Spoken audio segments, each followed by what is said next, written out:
aku dengar ada satu orang ni jual tiramisu RM40. Finally dapat juga rasa tiramisu coffee bean. Dia macam dalgona coffee punya. Satu kek ni RM23. And then kalau kau nak tambah this coffee lagi RM3. Kita rasa dulu dia punya krim atas ni.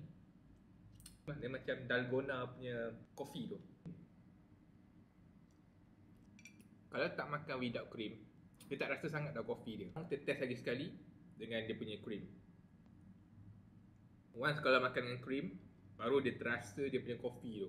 Yang jenis coffee lover, I think korang patut order extra cream lah. Bila kau makan kek ni dengan coffee cream tu, dia enhance lagi rasa coffee tu. For me as a non-coffee lover ataupun bukan peminat setia tiramisu, aku bagi dia 7 sebab dia sedap.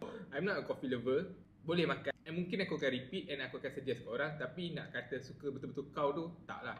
Tak juga lah, not bad lah. So kalau korang dah cuba korang komen review.